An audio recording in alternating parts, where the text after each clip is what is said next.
I don't understand why more people don't like me.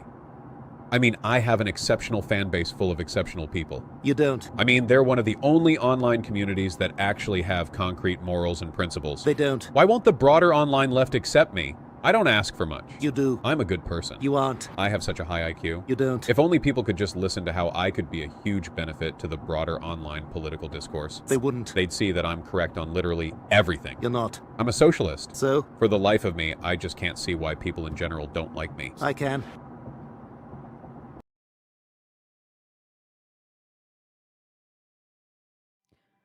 Coming to you live from deep within an icy, now muddy, radioactive wasteland. We are the survivors of the alt-right Keck apocalypse. I'm using the word Keck. I guess that's so passé now. Huh. Oh, okay. You kidding me? It's more relevant than ever. It's more, it's okay. It's 10 years on and Keck still goes. Keck remains a dream in our hearts.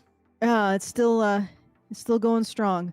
All right. So in my opinion, I mean, we are the survivors of the alt-right Keck apocalypse, once more wading into battle against the froggy lobster zombie hordes with Rantzerker number 203, return of the Libertarian Feminist, Hannah Cox. Cox. I know, right? Excuse me. I am a child. And the worst red pill dating advice ever. Where she will be responding to the worst. This is important. Not that, because she's obviously only got the best advice. The best advice, huge advice. The finest advice. That's what they tell her. That's what they tell her. It's not, she would never say that, but that's what they tell her. Okay, here we go. Yeah. Yeah. All right. Well, let's get into this responseception then, because I think we're responding to a response to a response.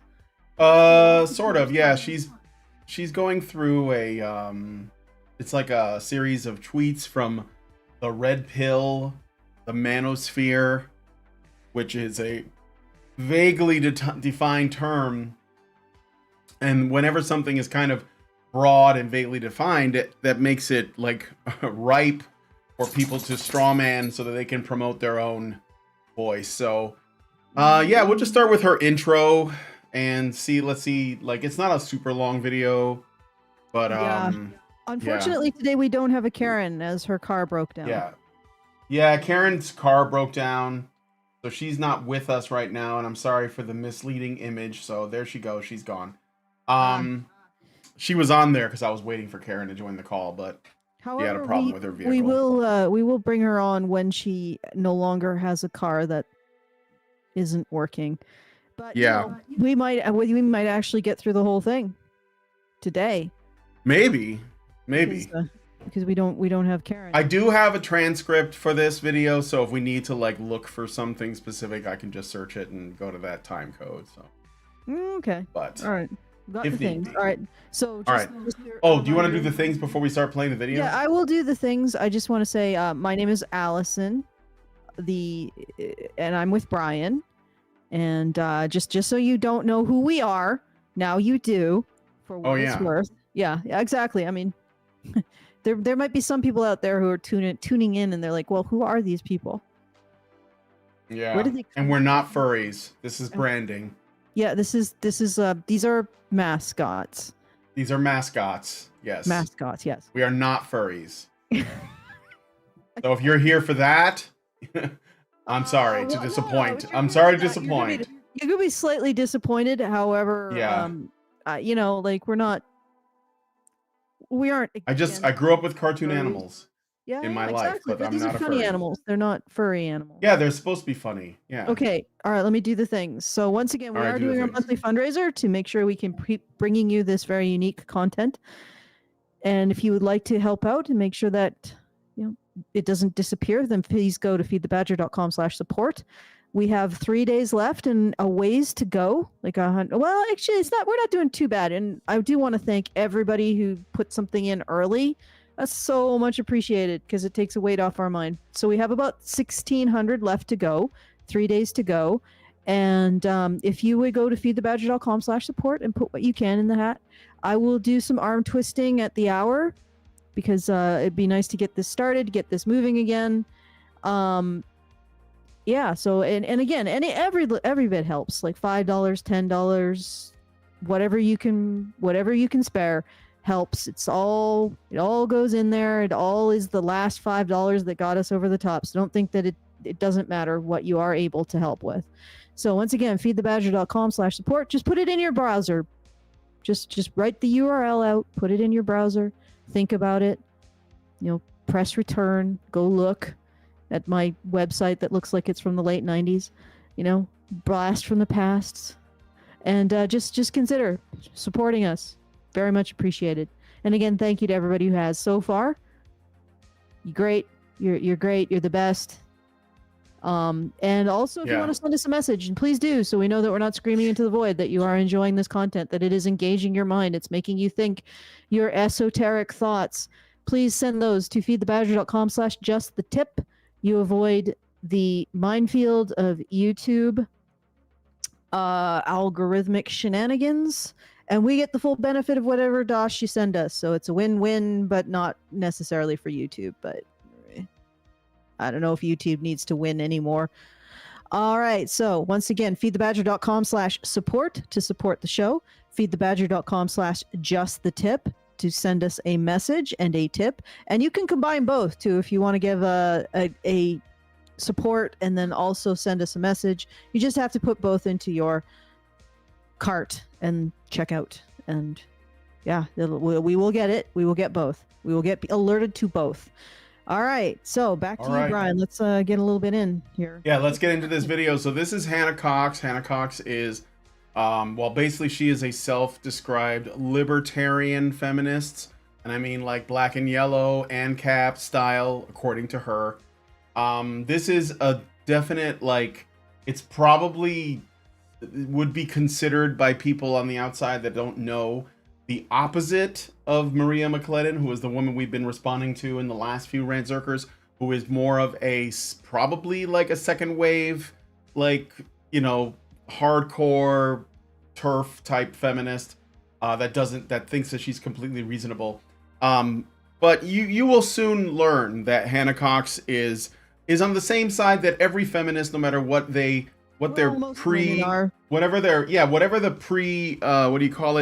prefix is, whether it's, I'm a libertarian feminist, I'm a liberal feminist, I'm a intersectional feminist, I'm a radical feminist, I'm a second wave feminist, I'm a sex positive feminist, I'm a sex negative feminist. At the end of the day, none of those prefixes matter because they're all in the same party, the party of women. So let's point out that it's not even pretty much everybody who thinks that everywhere that feminism isn't is a hellhole for women is basically if you think that feminism makes people human, you're a feminist. Even if you don't call yourself like that. But I would argue that the connection between Hannah Cox and Blast from the Past, is these eternal focus on what you're owed as a woman, as opposed to how you can serve your fellow citizen and your society you're a part of. Yeah, so focus on rights instead of duties. Yeah, rights and responsibilities, or even just recognizing that rights cost, and don't kneecap the people who are paying for that cost of that. That's really getting my goat is like that Twitter thread you had with that young woman who says, these people are taking away my rights as a woman. Well, first of all the rights that she notes are rights that men don't have, because men have never had the right to walk away from their responsibilities, period. And never in human history have had men been allowed to walk away from their responsibilities. And what she's talking about is women we're going to get the right to separate consent to sex to consent to parenthood taken away. Well, men don't have that right. They don't even have the right to separate being raped from consenting to parenthood. As in, if a man's raped and a child is conceived by him being raped, he's responsible for it. No ifs, ands, or buts. Strict liability. And she's talking about, we'll lose no fault divorce, which is really telling because no fault divorce is supposed to be gender neutral, right? But she sees that as a loss of women's rights. I wonder why. You know, and all of this other stuff. And I'm like, what you're talking about is situations where women are treated better than men. So what you're complaining about is actual equality. You're basically saying, oh, these people, they want to take away all the rights that women have that men don't. Well, yeah, welcome to actual equality. Plus you'll have to be conscripted. That would be actual equality. And it's like, this is the thing. We are now at a stage where women have, because we do not have a clear understanding of men's issues and the literal legal situation for men that men are in, because we just lie, we have a generation of women who think that the rights that they have, or what the situation they're in, are rights equal to that of men, rather than realizing that these are things that men don't get at all. They don't get the right to walk away from their responsibilities like women do. They don't get the right to just not be made responsible for protecting the state in wartime. They don't get any of that. Like, and she's convinced that this is taking away her rights, and it is, but it's only making her equal to a man. Like, and this delusion about where we are with our rights is because we don't actually see men's issues. We don't actually see the situation that men are actually in. All right, so we got a bunch of delusional women asking for more and more, and they're never satisfied because they're comparing their situation to their hallucination of what men experience. And literally, they've constructed this fantasy in which men experience nothing negative. That they for some reason, a man just walks into the world and the substance of reality bends to his will to construct a perfect utopia. And that's that power is patriarchy. And they're comparing their life to that because we are constantly lying about the situation that men are actually in. And good luck having people this delusional about reality and the costs of what they get in their life, have them having power over everything, like them being the majority electorate. And it's just getting worse because, you know, single women are the biggest increasing demographic. They're probably increasing faster than immigrants. You know, they are going to be our rulers. Well, they are our rulers. And they are absolutely delusional because they don't even know a man. They don't know a single man who won't lie to them about reality. And then they have the power to, well, we've essentially given them the power to destroy their own largesse. Okay, let's talk. All right, let's play the video. So we'll get into Hannah Cox. So here we go. We're going to play the video. Hey guys, I'm Hannah Cox with Base Politics, back with what I guess is going to be a mini-series I'm going to call Histrionics, where I discuss the extreme views coming from the left and right when it comes to women's issues. Frankly, if you're a normal woman like me, going online is getting increasingly weirder and weirder. Cheating is the best thing I've ever discovered. Cheating on my significant other is the best thing I've ever discovered in my entire fucking life. Like the conversation. Just pausing for the banana, but go ahead. What? Okay, so essentially what you're complaining about is red pill guys are getting just as bad as women have been for the last 20 years. I'm sorry, this is stuff that we have talked about. I've talked about, and Honey Badger Radio has talked about. It's gotten worse since the advent of social media, but women crow about cheating, right? They crow about. Yeah, it's just that now that men are starting to like be more vocal about it too. Now it's a problem. Now I have to make a video. Now I have to say something, and all of a sudden now that guy, he represents like the average guy, I guess, as opposed to the women we're supposed to be told are, oh no, those are fringe examples. Like the woman that's like, get fucked. You care about a girl's body count? Get fucked. And then when people say, wow, this seems like this is a problem, that I touched a nerve. And what happens is women like this will come out and say, well, those are just really extreme examples. Can we just get back to my status quo of you not complaining? Oh, I'm sorry. well, Go ahead. What? I honestly, like Mae West, who's somebody that I know this sounds strange, but I think that she's in some ways admirable. She said, and I keep coming back to this quote: "When women go bad, men go right after them," and I think she's absolutely right. Yes. When women stop actually representing a virtue of society, men do too. Men move in the shadow of women's desire. Yeah, and it's not. I guess we can either recognize this and deal with it, or we can continue along this road. And the funny thing is that women like this, and she's talking about the extremes of the red pill. Okay, this guy who's discovered cheating on his significant other is awesome. You know, that doesn't really have anything to do necessarily with that's just his own personal opinion, is his own personal arrangement of his life. I don't know how long it's going to last when he's broadcast this on the internet for everyone to see, but you know, whatever. It's how he's decided to live. The one that I've been hearing a lot is all the red pillers who want to take rights away from women, and all the women who are getting upset over that. And oh yeah, like, but here's the thing. I mean, as if they have a chance of actually succeeding at that, which is why I think it's hilarious. Like, it'll never happen. Like, women would have to literally vote their own rights away.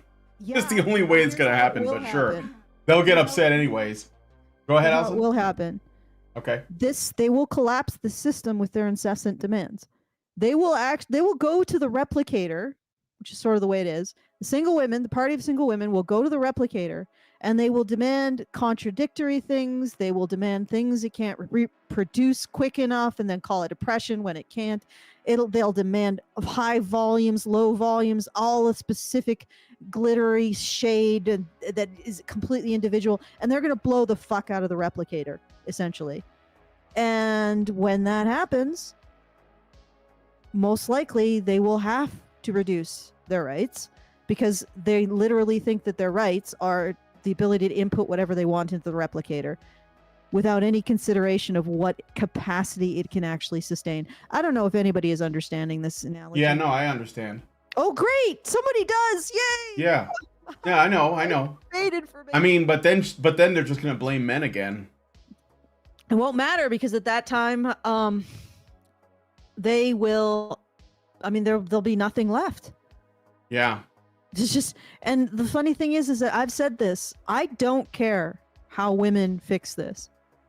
Like, whether or not they want to go back to the kitchen to incentivize men doing the work necessary to keep the replicator up and running, that's fine.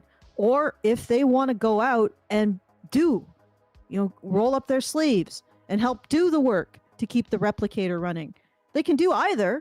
What they can't do is neither do the work to keep the replicator running and fail to motivate the people who keep the replicator running.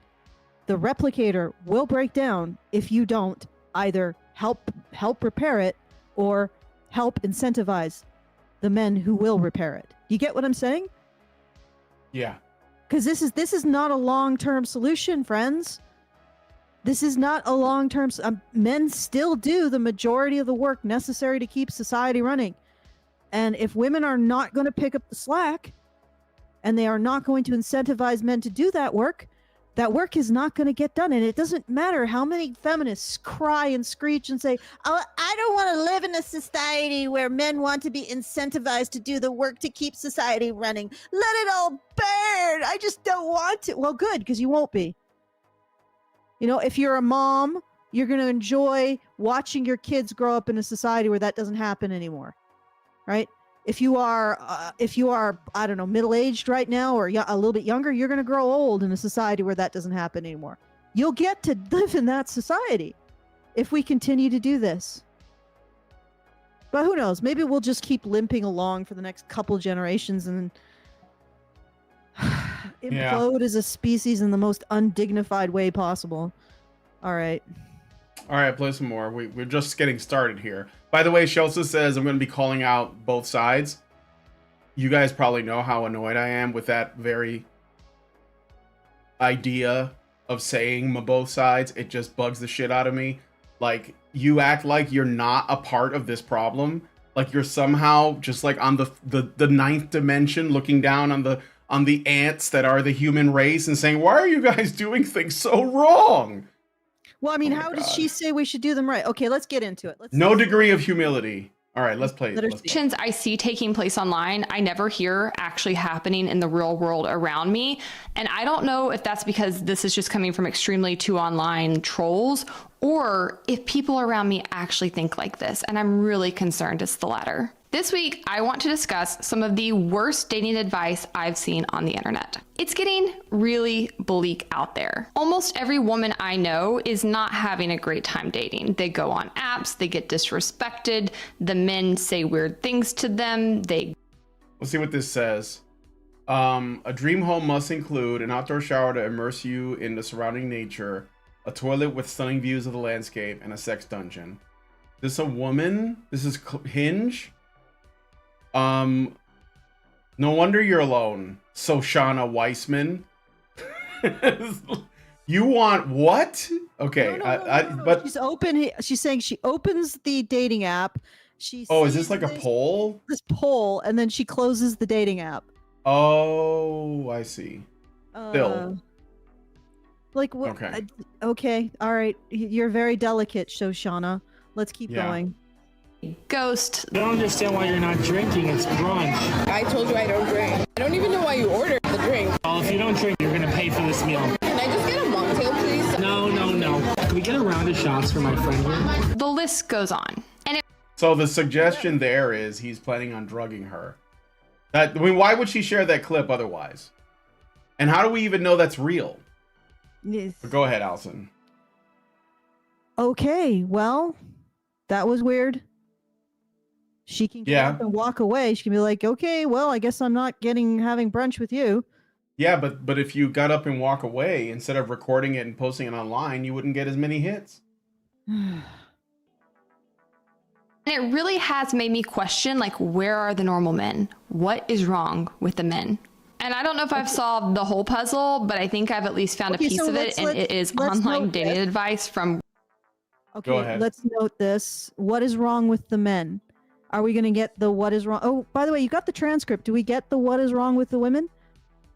Oh, no, there's no what is wrong with the women in this video. No, that doesn't even come up.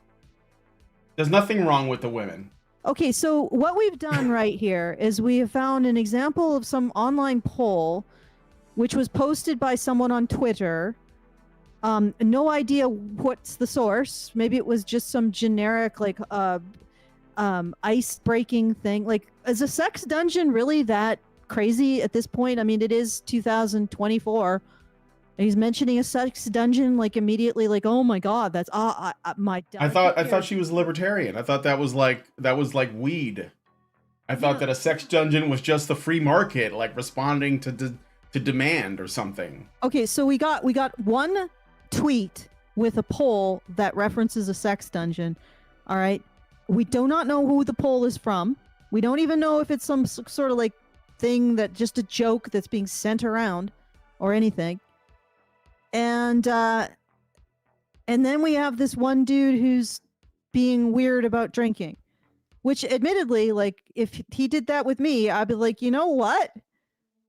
Goodbye. And I wouldn't even say it. I just disappear. I'd go to the bathroom or something and not come back. The bathroom. I'll go to the front desk. I'll be like, I'm paying for whatever I got, and I'm leaving. And then just block them. Like, yeah, that's gross behavior, guys. Don't do that. But this is not. But I don't even like saying guys don't do that, because I'm almost 100% sure that everybody in our audience is just their hair is raising on the back of their neck with what the fuck. Yeah. But that's not like the problem is she's saying, what's wrong with men? You showed me one man, lady. That was one dude. That was one dude who does actually sound like he might be a dark triad, which is probably why he's getting success with the ladies. No, they do exist, these dark triad men, and they're incredible body counts because women love them. They do exist. You know, and they get a lot of play, and I'm guessing that he's expecting her to comply. And if she doesn't, he's on to the next one. And he'll find plenty who will, with their deep, dark fantasies of gore or whatever. But that's one dude. And what have you done here? You've said, what's wrong with men? Yep. All right. Well, let's find out what she says. So she basically says that the red pill gives terrible dating advice. So let's look at that. Red pill bros who probably also don't have girlfriends. First up, I have to read you a thread from Twitter that I came. Oh, they're incels? Hey, that's did really you know that red pill interesting guys are to me. probably incels and their arguments are invalid? Yeah, like the worst thing a man could be is a virgin, but men who take advantage of women sexually are awful too. Okay, we already, according to the completely sound study from our friend Alex Syke, red pill men have as much sex as any other dude. Right? So they're not hurting in that department, lady. There is something wrong. I'm sorry. Her lips, there's something wrong with them. Oh, I don't know. She's okay, let's play some more. I feel like across she's over the having past an week allergic that- reaction to something. Huh? I feel like she's having an allergic reaction to something. No, I think it's just pause face. She's got bad pause face. Is I mean, absolutely I should insane. talk. I have It's terrible from an pause account face. whose handle is Dark Psych for Men. And it begins with the following advice. Do not compliment her looks. Leave her to wonder why everyone sees her as a big deal and you don't. Don't be the regular guy who goes around simping. Only compliment her when she does something and she does it right. Like, this sounds what like the hell's wrong advice with you'd give that? somebody Stop for how this. to train their dog. What? No, it doesn't. No, it doesn't. Do you think this is bad advice? No, I do not think it's bad advice. I think this is classic advice. Like if you go back to Casanovas in like the 1700s, they say stuff like this. Do not compliment a woman on her looks, because if she's good looking, she's heard it a lot. If she's not good looking, she's probably not going to believe it. And they also advise, the best thing to compliment her on is her skills or her mind. What is wrong with that? Honestly, you have to, like, if a woman needs to feel like a constant big deal, she's not wife material. If she needs to be the focus of attention, she's not wife material. Like if she can just exist, she's wife material. Like, and honestly, I don't see, this is really innocuous. I mean, unless she's advising women to constantly compliment men on their looks. Like, Of course she's not. I don't know that she's going to you aren't like offer what? compliments on your looks. Yeah. You're just not owed compliments on your looks. No, you're not owed that. And also I think that she's taking this message literally but not seriously. So I think there is something to be said for men who overly compliment women in the hopes that it will gain favor with those women. Mm-hmm. And I think what this guy ultimately is saying is if you do that, women actually don't find it attractive when men are constantly saying, like, oh my God, you're so beautiful. Oh my God, and etc. It bothers them. And you can kind of see this like on the internet. So like, a girl posts a picture of herself on Instagram, and maybe it's a little bit sexy, and a bunch of men and a lot of foreign men will comment on it and be very like, well, they won't even necessarily say anything explicit, but they'll just comment on her body or comment on her face or whatever. And then that woman will inevitably, this is like a pattern. She'll inevitably come back out and say, I don't appreciate like the way that people are talking about me. So I think that like, it's probably a good idea not to do that, and don't let their looks, be a distraction from their character, I guess. And I don't think this is I don't think this is bad advice. I don't even think it's badly written. I think that she's choosing to take it the wrong way, and I don't know why. Only compliment her when she does something and she does it right. Okay. Yeah. Well, you only On merit. compliment her when she gets she gets gold in the freaking Olympics. Only compliment her when she pulls off the conducting the orchestra. Only compliment her when she actually does something worth complimenting. That's what that means. Yeah. Okay. Yeah, what's wrong with that? Be more frugal with your compliments. And what is that? Why is she saying it's like training a dog? I mean, there's literally a book that feminists wrote, or women wrote, I don't even know if it's feminist women, about how to train their men like dogs. Is that like okay? Well, no, I mean, she would say no because she said I'm on both sides, right? She just doesn't really talk. Yeah, I'm on both sides. She'd be like, "Oh no, I call those guys out too." There's a video coming. I'm really gonna give it to her for saying that about men. Okay, look. What he's saying is only compliment women when they do something worth complimenting. There is nothing wrong with that. That is not training a dog. Yes. It seems like really sensible advice. And incidentally, nobody owes you compliments. So basically what you're saying, like okay, the men are like, okay, we've cooked these cookies, right? Men, we all cooked the cookies. Well, we shouldn't have to give the cookies out for just anything. We should give it out when we want to give those cookies out. And what the hell's your statement here, lady? Those cookies are my cookies. No, they aren't. Yeah. They're not. Don't make me work for those cookies.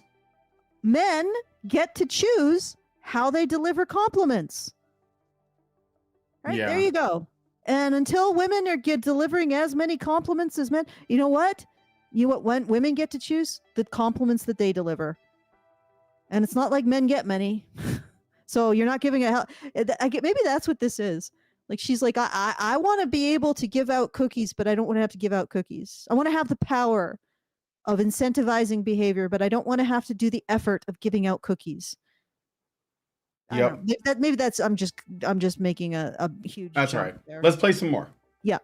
I'm not saying that women have figured out dating or the opposite sex either, but what I am saying is that when I see women talking about dating online, their solutions are usually involving things like working on themselves, not tolerating disrespect, finding peace by yourself. Well, working on yourself means not tolerating disrespect. So basically just being combative? Like, is that working on yourself? What do you think you are, lady? Like one of the three musketeers? I should challenge you. You have insulted my honor. Like, have you guys heard of this? That women are women when they're always working on themselves. Have you heard this? Have you heard about this novel idea of women saying, I wonder what I can do to be like a good catch? I have not. Fortunately, I'm married, so I'm not like on the market. But I don't see this around me. I don't see like, I don't know. I don't see it, but maybe I'm blind. All right, I'll play some more. Yeah. Until you find somebody who actually adds to your life and learning to stand up for yourself. Truly independent woman. What do I mean by that? The true essence of independence, where you are not affected by somebody else. You are detached. You are your own self. You're not the victim who reacts to him, and you are not trying to prove something to him. But you are an entity within yourself, and you thrive and you grow. They are not. Okay, go ahead. That's really combative, lady. That's really combative. It is, isn't it? It's funny because she thinks that, when I hear women say independent, all I see is, I don't need anyone, especially a man. So it's like, well, what is the point of a man? Well, I'll be frank. Like, men sort of need to find their own point outside of women. Well, I agree with that. I've said that myself. Yeah, but I mean, like, if ultimately we're gonna like continue this fucking species, we have to find. Yeah, we have to figure out what it is. But yeah, and she's saying I am independent. I'm guaranteeing she's not independent. What she's doing is she's probably taking more of her self-worth from her job. This woman in the video here? Yeah, which she's not. That's not independence. Oh wait, she's got that one of those baby on board signs. Holy shit, you have children with a man? And you're talking this crap? She does have one of those Or maybe that's something like a parody. Maybe it's Cat on board or something. I hope so. Good Lord. But this is really combative. Like from the start, her examples of women having it together are women who seem to think that a relationship is combat. Oh, you got to treat him with respect. Like you're acting towards men like you live in a dueling culture. And at a drop of a hat, you have to duel with pistols at dawn. It's ridiculous. And that isn't independence. That's a state of constant warfare. And states at war are not independent. In many cases, they're very dependent. You're dependent. You are actually using men as something in your psychology right here, right now. You see what I'm saying? Like you're using them as a scapegoat. That's what I see. You thrive and you grow. Good Lord. Well, everything is about you, isn't it? That's the other thing. Like, so these women that she's presenting as her example of how women are better than men apparently treat relationships like combat. Like a zero-sum game. At best transactional. Like purely transactional. They are looking at them with an incredible chip on his shoulder. Like your thriving and growing is something you're doing to men, right? Well, okay, in 20 years you come back to that thrive and grow statement. Because all you're doing is aging and sagging. Let's be frank. I mean, that's all any of us are doing. Mm-hmm. Is aging and sagging. And when you are no longer able to go on Tinder and find yourself a dick for the weekend, what are you going to do then? Like, how are you going to feel about yourself then? All right, but anyway, but she conceptualizes the relationship as a combative thing, right? As a zero-sum game. And everything is me, me, me, me, me. So it's not about being in a relationship and you guys growing and thriving together or helping another person or being there because you just want some companionship. It's all about what you can get. What you can get. Not what you can give, what you can get. And this is this woman's examples of women doing it right. And you know what? I'm not actually really, when I see guys turning this around and saying, well, what can I get in the most materialistic and base ways possible? I'm like, you know what, you guys, you now deserve each other. To be quite frank, I don't see why these women, I'm not seeing people who are going to be better at, do you get what I'm saying? The per examples, these women, she's saying indicate that women are doing better. They have a better mindset going into dating. Are terrible examples, and she doesn't even realize it. They are combative. Yeah. They're zero-sum thinkers. They don't think in terms of, oh, what can I do to help another person? What can I do to make another person's life better? It's all me, me, me, me, me, me. And then also, if I thrive, it's because I don't need no man. I'm showing the patriarchy that I'm perfectly fine on my own. I'm doing an act of independence. Okay, well, what happens when the camera isn't on you, lady, and you're not getting any you go girls from your audience? Are you still happy? Because the statistics would suggest no. All right, let's keep going. Yep. All right, let's play some more. You grow. They are not discussing mind tricks, ways to mess with a guy's psyche. And despite what the red pill says, most women I see are just talking about how they'd like to find a normal guy who is nice to them. What? No mind tricks. Yeah, like the red pill, like negging, and I think that's what she's getting at. This is the game. Yeah, but haven't you heard of the rules, lady? Like the women? You mean like with the rules, which is a whole set of mind tricks for women to play on men. No, she hasn't, because she doesn't know anyone that does it, therefore it doesn't exist. She just knows about what the red pill guys are doing with their mental powers. Like, seriously, these are just social tricks to not look too overeager, thus turning people off. That's it. what you're describing, the women that you're presenting as good examples of how women are coming into dating better than men are playing mind tricks because they're turning everything into combat. She says they just want a normal guy that's nice to them. So obviously we've been doing it all wrong for like the last 50 years, guys. Did you know? She just unlocked it. She just unlocked the secret. Okay. The women that she's describing are engaging in combat. For them, it's genuine. The men are saying, this is how you defend from this combat, essentially. And for them, it's not genuine. And I guess that's what she doesn't like about it.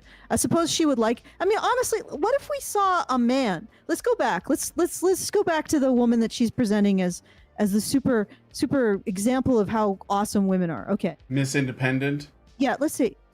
What do I mean by that? The true essence of independence, where you are not affected by somebody else. You are detached. You are your own self. You're not the victim who reacts to. Okay. What? Imagine this is a man. True independence is you're not affected by her. Right? You're not a victim of her. Well, I guess you could say that's...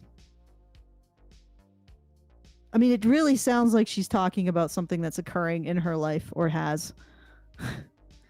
I think that it's funny because I think that like when she said before, don't be overly complimentary to women unless they're like deserving of it. And then this message from this woman, they're very similar, but for some reason she sees them as opposites. Because it's the same, like, I don't have a problem with a woman saying that she won't like make herself into a victim because a man, I don't know, because of what a man says or does. But she seems to believe that in order for her to be in a position to where that is true, she would have to be able to walk away at any given moment. That's what independence means for women. I think it means the ability to simply leave, which means you have to be at arm's length in terms of your commitment to begin with, because you have to be able to just go, right? And she is, has the image of a professional girl boss. So she's like, if a man like rubs me the wrong way or whatever, I can just like take off. I can just leave right away. And I don't know that that's necessarily like, if you're entering a relationship ready to leave, I don't think that you're gonna find that things gonna work out for you, because you're gonna have like this attitude of men have to walk on eggshells basically, so that they don't like make any mistakes, because you could decide that this is a step too far no matter what it is and just leave. And the truth is that relationships are a lot of work. They will require sacrifice and tolerance and patience to make them work, and women have to have that too. And I think that right now we're at a place where men are expected to simply be happy that a woman is in their presence, and that means that no matter what her qualities are or her personality is, or if she's bipolar or on SSRIs or just like a handful or one of these combative girl boss types, a man is supposed to simply be grateful that she's even giving him like any of her time at all, because it's so valuable. And on the other hand, she has to essentially like, be ready to look basically like, level up at any given time. And that's kind of like where we are now. So when Hannah Cox says all the women I know are having trouble finding a nice man, it's not nice men. They want high status men, and there aren't many of them. And that's what it is. She thinks that means nice, but it doesn't. It means like attractive, high status. That's all. And there's few of those. And the truth is that most men are normal, and most men are mid, and most men want mid women. So, but mid women want the top men. That's not even, I don't know. There's nothing controversial about that. It just is.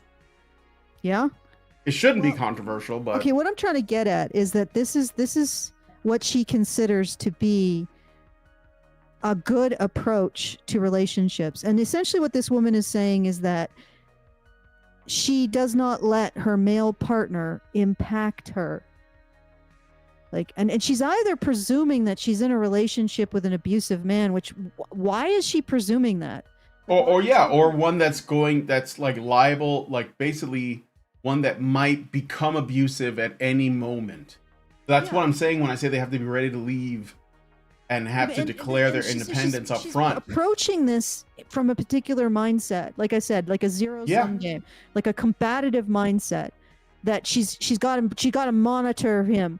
Like you'd monitor, I don't know, like West Germany, East Germany would monitor like West Germany. You got to get those guard towers up, got to get the dogs on the line, got to make sure you're all got all the armor up and all of this crap, and keep an eye on him because he might be up to something. And I'm like, are you sure this is an appropriate mindset? Like this is this woman's idea of a good mindset. Like this is how women have a better mindset when it comes to relationships than men. No. This woman is presuming she's at war with the person she's in a relationship with. Mm-hmm. And she's presuming that maintaining this emotional independence is the win condition. Well, why don't you get in a relationship with a guy who you don't feel like you're at war with? Right? Yep. I mean, because this is basically, I have a paranoid and like she sounds like she's paranoid and that she has an anxiety disorder around men. This is not something that you should look at and say, hey, this is the ideal. And the fact that this woman, Hannah Cox, thinks that this is the ideal is a little crazy. Just a little. Okay. Okay. Let me see. Let me go to, I guess it's like right at the Mind tricks, ways to mess with a guy's psyche. And despite what the red pill says, most women I see are just talking about how they'd like to find a normal guy who is nice to them, who respects them, who treats them well, who sees them as an equal, who puts as much work into the relationship as they do. And it turns out that's really hard to come by. I don't know any woman who... Yeah, it's really hard to come by. It's men's fault. This is a novel thing. Let's blame men. Oh, yeah, let's blame men. We haven't done that in the last. They're not stepping up. Are you freaking kidding me? Again, I think though, like, here's the thing. I don't know if Hannah Cox knows this, but like, her friends who are having trouble finding men, there are probably thousands of men that they cross paths with every day. And they don't see any of them for one reason or another. Too short, too fat, too tall, too skinny, too bald, too hairy, whatever it is. And those men could have all of those qualities, but the women, the thing is, women are selecting a very tiny proportion of men from the total population of men. And then of that tiny proportion, maybe most of them are either already called for, like they have someone in their life already, or they have like the wrong kinds of traits, and the red flags come up later, even though the initial like signals were good, right? Like, oh, that guy looks like somebody I want. Oh, he's got, a boat, or he's like a broker, or whatever it is. And then they find out, oh, he's not nice. There are no good men. Meanwhile, again, thousands of men, the janitor, the fucking high school coach, the guy that's driving the Lyft, the guy that's the sous chef at the place where you get your food, all of the men all around you all the time are invisible. The construction workers, the sanitation guys, the garbage truck drivers, the mail carriers, etc. But none of those men are even on the radar. So when women say, where are all the men? The main thing is that you have literally blocked out like 95% of the men in your life as not just not qualifying, but as non-existent. Like you don't even see them. And so this is why of the small percentage of men you do see, that you're like, well, they're not available. They're accounted for. They have women already, or or they have like some negative trait that I didn't see coming, or whatever it is. Yeah, it's not her standards, because she wants a normal man. It's just that there are no normal men. There are no average men anymore. They're all just outliers. Okay, that doesn't even make any sense. All right, if you are not finding a normal man, it's because you're not looking for them, because they're all over the place. Like, let's be honest here. What she's essentially said is, I want the average man. Well, the average man is all over the place. The average man is average, though. Yeah. And even average men are getting married. So like some of those, like a lot of those guys aren't available. They have girlfriends, and like the average man wants a monogamous, committed relationship, and they want a family, and they want children. That's just the truth. So if you're like 38, 39, 42, 43, guess what? The pool is shrinking. I mean, because people are moving on. Yeah. So yeah. But the thing is that what I'm trying to get at is you're exactly right. The average man is all around her. It's not a lack of average men that is preventing her from finding one. And the fact that she's saying, oh no, it's actually men's fault, which duh, I mean, that's what they always do. Everything is framed in terms of their own personal benefit, and everything is the responsibility for that always falls on men. What a surprise. This is why I think we had coverture. Honestly, I think this is why, and I think that this attitude is bringing us back there. Coverture? Yeah, the idea that in Victorian era, that men or a wife was subsumed into like the person of the husband. Oh yeah. And it's because it was just a recognition how everybody will hold the man to blame for whatever circumstance that she doesn't like in her life. So you might as well just codify it in law. Yeah. Okay. All right. Let's keep going. Yeah, we'll do a little more. I just want you to know, I gotta like feed the dog in a couple of minutes. Otherwise, he's gonna start barking at me. Well, he knows when it's time to eat. It seems like. But what we'll do is we'll play a little more, and then while I go feed him, you can do some arm twisting. It'll take me like I'll see. Less than 2 people minutes. Respond to that. Otherwise, maybe we could do a bit of a shorter show. That's fine too. I mean, we could do more when Karen is here. Sending any kind of super chows in. We aren't getting any support, so it's a really quiet day. It seems like you guys just want to be quiet today. So yeah, I mean, there's people watching and some new faces. Hello, new people. Again, feel free to subscribe and and then send some comments and stuff. But okay, let's play a little bit more. And avoid YouTube. Let me. Also say hi to JoJo. Okay, hi Who's, JoJo. sleeping here. All right. Yeah. If you want to send us a comment, do so at feedthebadger.com/justthetip. And if you want to support the content, the creation of this content, you can do so at feedthebadger.com/support. Somebody send us a comment, because it's a little eerie. I know it's a Monday. Nobody wants to do anything on a Monday. They just want to sit there and try not to feel anything because it's the first day of the week. So I know Mondays sort of suck. Mondays. I hate Mondays. Oh God, that's a bad joke. You know what that's referencing, right, Brian? Yeah, Garfield, of course. No. It's the first school shooter. The girl who. Okay. Well, man, your mind went somewhere way darker than mine. Yeah. When I think of I hate Mondays, I just think of Garfield. Holy crap. Yeah. Well, So anyway, just somebody send us a comment, and also somebody put $5 in the hat. So I feel like we've done something today. We've made progress. All right, let's do it. All right, let's play a little bit more. Who wants to date a man who never compliments her looks. Like, not only is this mean, it's so counterintuitive, because if you really believe that women are just being told they're beautiful all the time, everywhere they go, believe me when I say I would leave somebody who was not nice to me and didn't compliment me for somebody who did so fast it would make their head spin. Next. They probably don't compliment you on the street because they might get arrested. Oh God, I just had a really snotty thought. Yeah, You're go ahead. Really going to bat for these compliments on your looks, lady. And I'm like reading that. I'm like, yeah, a man who appreciate me for something other than what I look like. Because let's face it, I'm pretty freaking mid.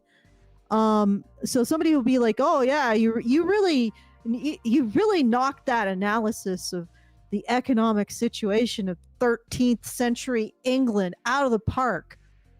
Somebody who do that, as opposed to be someone who'd be like, your fish lips are particularly plump today. You know, like I'm 100% on board with the guy who's like, let's note something other than the tits and ass. And she's like, she's having an existential crisis. And I hate to say this because this is going to sound catty, but I think she's worried that she's not going to, like, men who are not complimenting on looks are not playing to her strengths, shall we say. If they choose to compliment maybe more on analysis, wow, that is catty, on intelligence, on other skill sets, like she's like, I'm gonna lose out. That is kind of catty, but I like it. Okay, I'm just like, she just, You know, times are changing. Ladies can do stuff now. I'm just saying, like, I'm there. I'm like, you're moving those compliments into a sport that I can actually compete in. And she's like, no, we gotta go back to checkers. Like, no, gotta be checkers. Well, she does. She says that she has a boyfriend or a fiance or something later, and that he's great. But so that she's fine. She doesn't need your compliments. But I do think it's funny because we don't live in a world where men feel safe commenting on a woman's appearance. I mean, it doesn't, like, what she would say is, well, just be respectful and don't say anything obscene. But like, men don't know what's respect. What does that even fucking mean? Like, how do they know? I mean, you know, I know that you could like go with the stereotype of wolf whistling construction workers, but like that's not the way most men operate. And different cultures have different ways of doing things too, and women respond to different things. So what are you gonna do? Like, this is what I'm saying. Like, this, you know, if men aren't saying anything, it's probably best. Like, they're just being rational. Like, oh, look, they've made catcalling illegal in fucking parts of the UK. They've made it illegal in Scotland to boast about sexual conquest in public. Why would men say anything? Why wouldn't they just shut up? Only for men. And then you're like, why aren't men complimenting my looks? And there are other men literally saying, guys, be careful. Don't compliment women because, you know, you don't, first of all, you don't want to blow their egos up, but you also probably don't want to get arrested. You know? Exactly. Like, these are the conditions you created. You created these. Well, at least the loudest voices. Well, women, yeah, women like have, and the simps that protect them, but like Hannah Cox is like just blaming men. Like, men are just supposed to ignore this shit, you know? So I got a super chow. Yay! Richard Bier gives us a super chow and says for $5 and then $5. So I don't know if that's like a bit of support and a super chow, but yeah. He says the party of single women is sock puppet for the catriarchy. Thank you for that, Richard. Yeah, See anything else, but I should probably taking control again. And you know okay. what's really funny? Okay, first of all, I want to get this out there. Well, but when you do that, can I just feed my dog while you're ranting? All right, go ahead. I'll be right back. Feed your dog. Okay, so one thing I want to point out, right? I feel sorry for her boyfriend or fiance or whatever it is, because that's a guy who is never going to be heard. He's going to go to his grave without having had a real relationship with anyone. Because I don't feel like this individual has any conception or the ability to extend herself out to understand somebody who doesn't look like her and isn't her. And just, I don't know, I just feel sorry for him. Especially since her ideal approach to a relationship apparently is deeply combative and paranoid and treating men like somebody who's afraid of spiders would treat spiders. You know, something that needs to be corralled and contained. Like that has to say something about her. Although, on the other hand, I'm not getting a really strong intelligence vibe from her. So maybe he just dominates her that way. Who knows? Anyway, to go back to the catriarchy, the party of single women is a sock puppet for the catriarchy. That's what Richard Bier said. And just to respond to that briefly, I was in a discussion on Twitter and somebody said, okay, I was talking about how saying that women are going to end up as cat ladies is actually sort of a backhanded insult to men, because men aren't even more attractive than a cat in terms of a life companion. And somebody was like, came and I had a comment, which I don't remember. And somebody replied to that and said, well, men aren't even successfully competing against cats. And I'm like, yeah, but let's look at this. Let's unpack this. Let's look at the average cat human relationship and what it entails. All right. Because I have cats. I have 3 cats. I actually really like cats. I value them as companions, but I have no illusions about them. Okay. Now let's comparing the cat. I have a variety of companions, shall we say. I have cat companions, I have a dog companion, and I have a man companion, right? Okay, let's look at the cat companions. A human. I have a human companion. Let's look at having a cat as a companion, all right? Okay. You will have to accommodate the cat's moods, right? It will walk over your lap with its damn claws out. And when you are like, please stop that, and you throw the cat onto the ground because you don't want to have a series of slashes all over your legs, it will consider you in the wrong, right? So if you don't function as some kind of combination of a freaking scratching post and perch to its satisfaction, you will be in the wrong. So everything is judged by the cat's interior experience of what is occurring, right? So you, like, as a woman, you'd be like, oh, well, the cat comes up and scratches you. Well, that was your fault as a woman. Not the cat's fault. It's your fault. You did something wrong, right? So a cat is basically a little narcissistic borderline, and you have to accommodate its moods, right? You also have to give it sandwiches. Let's face it. You have to make the food for the cat, right? Or it's going to fuck off. It's not going to want to be with you. So you got to make the cat sandwiches. You got to tolerate its moods. You got to pet it when it wants. You got to make it sandwiches. You got to take care of it. You got to pay for all of its bills, right? And it's going to wake you up in the middle of the night. Doesn't care if you have to wake up the next morning at 6 a.m. No, you're going to be getting up at 3 to because it's going to wild over your head, like just run over your head, and it doesn't give a fuck. And there's no conversation to be had with the cat, right? You just have to accommodate it and keep accommodating it. So ladies, your relationship with the cat is a relationship with a fickle, moody creature that requires continual accommodation, requires you to pay all its bills, make all its meals, pet it, and do everything for it. And occasionally it will give you a dead mouse in thanks in your shoe, which you will step on at 5:30 in the morning when you have to go to work, right? You'll be stepping on half rotten mouse innards. Okay, and this is the cat. All right, and yet women think that companion is better than men. You know why? There's one simple reason. Because they value the companionship of a cat. It's as simple as that.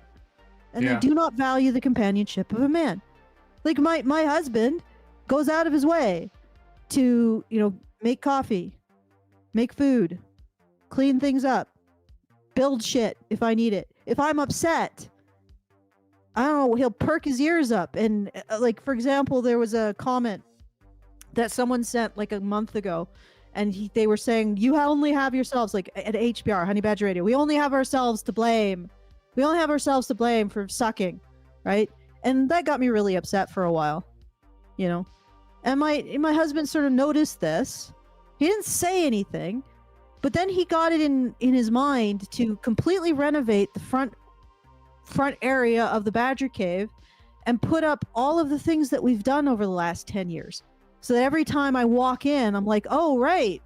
Man, we've had dozens of meetups. We've put on a convention that was apparently extremely amazing. I didn't get to go to it because I was banned from the US for 5 years. That's another thing that was done. And we've actually pursued a lawsuit. Even if we failed, we still pursued it, right? We've done all of these things in the last 10 years, and he put up images that represent all of that. So when I walk in, I'm reminded of everything we do in that 10 years. And he did that because I was sad. That's a man. Now compare that to a cat. And I can tell you something. If you're choosing a cat, you're an idiot. And the reason why you're choosing a cat is because you don't have the sheer amount of stupid baggage that woman was spitting out in that car. Like that woman who was like, oh, I treat a man like a unexploded ammunition in my backyard. I treat a man like I'm phobic of, he's a spider and I'm phobic of spiders. I treat a man like he, at any moment, he could turn into a raving lunatic who will attempt to cut my head off with a I don't know, a screwdriver. You know, I treat a man like he's going to be a net negative any instant in my life, and he has to prove himself constantly. Like, I mean, some goddamn Russian duel novel. Okay, and I treat a man like he's contagious. You know, I treat a relationship with a man like it's zero sum. I'm always looking for anything he's getting that I'm not getting. You know, that's why you value your relationships with cats, because your attitude to a relationship with a cat is actually healthy. Well, you know what? It's probably unhealthy if you think about it, since it's so one-sided. But the reason why you tolerate all of that is because you value the cat's company. And if a man isn't rising above a cat, it's because you don't value men's company. You don't value their companionship. You act like you're at war in your relationships with men. Okay? And if this woman is presenting that as the ideal approach to being in a relationship with another human being, I feel for the person that she's in a relationship with, because that is insane and it's really telling. Okay. Yeah. Okay, I got some super chows. Yay! So I'm gonna read them really quick. Thank you, guys. Great Indoors gives us $10 and says, I don't like Mondays with every third bullet missing. You get it? That's like a song, like a Beat Saber reference. Yes. You happy now, Allison? You did this. This is all on you. So thank you for the $10, Great Indoors. I don't know if that's actually like a song request. I guess we can look into it, but that's just activating the Spurg in me. What little of it has rubbed off from you guys. And then I got another super chow from Scapegoat, who gives us $5 and says, have you guys thought about putting clips of the live streams on the main channel? You guys make fantastic points and are able to articulate the Inul of the world. I think it would get the idea. Huh? Even I know that. Oh, Enui? I'm sorry. I'm sorry. I can't see. Enui of the world. I think it would get the idea. Ennui. Okay. Sorry. I'm Latino, and it's racist for you to correct my pronunciation. I'm just saying, I get to do it this time. I get to correct. Okay. The first time in. Hey, man. English is not my first language. I think it would get the ideas out there in a more digestible way. I saved the recursion discussion from the Conan Cancel for Toxic Masculinity stream from last year. I kind of remember that.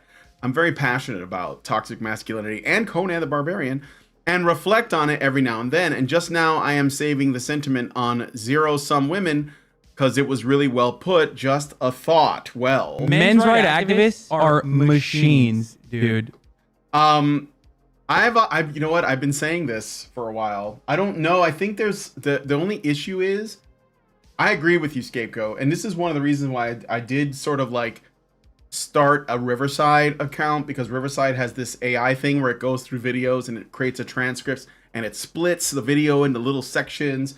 And I thought it could be useful for us to upload clips, and maybe it's a good idea. You know, Terrence Pop, he recently started taking like from some of his very old videos and making shorts out of like a singular point and sharing the shorts on YouTube. So I don't know, but I'm not the boss. I don't call the shots. And there is something about our channel that's a little like the main channel. There's a problem with it, algorithmic, right? There's a problem with all of them. Like, I'll be quite frank. I don't know what the now, admittedly, I haven't really updated anything in the main channel for a while. I'm probably going to get back to it, mostly because I'm just overburdened. I know people like when I say that it's extremely difficult to write creatively and then write for a YouTube channel. I mean, maybe there are people who can do that. I'm not one of them. I will tell you that when I look at the writing of YouTubers, like the creative writing of YouTubers, I am not impressed. And I'm not singling out anybody in particular. Well, I'm singling them all out, except for maybe one or two very minor example, or one or two like exceptions. YouTubers, it really, I don't think you can do both. So I haven't really updated the main channel. I will probably do something. I'm actually. Well, I think that's why he's suggesting that if we like just take clips from our live streams. I know, you know, we do a lot of coal shoveling, but sometimes you find a diamond. Yeah. And I think that if we can find the diamonds, we can put the diamonds up on the main channel, like as a clip, is what. Well, the only thing we need is somebody to do that, because I'm honestly. Yeah. I do. If we could get someone to go, and I mean, there's some useful tools. Like I said, Riverside does. It's called Riverside.fm, and they use AI, and then maybe that AI gets like as a term gets thrown around a lot, but it basically goes through the video and it like finds, you know, it breaks it up into sections. And it creates a transcript of the whole thing, and then you can like find like, oh, this was a great little clip right here, and then make that into its own video. And maybe like even if somebody wanted to, they could add a little bit of you know, B-roll footage or something, so it's not like talking cartoons. And then that can just go up on the channel. I think that's what I think would be good. But that could be cool. I just need somebody to frickin' do it. Honestly. Yeah. So if you know anybody, Frank, like, at the moment it doesn't look like I'm doing a lot of work, but I am actually putting in full-time days trying to figure out the writing thing. And from my analysis of the situation, I think that storytelling is going to be a vital component of anything going forward. Oh yeah. So, Jonathan Pajot has been doing that too. He did a classic version of the Snow White story, and we have the book, and it's really, really beautiful. So anyway, thank you, Scapegoat.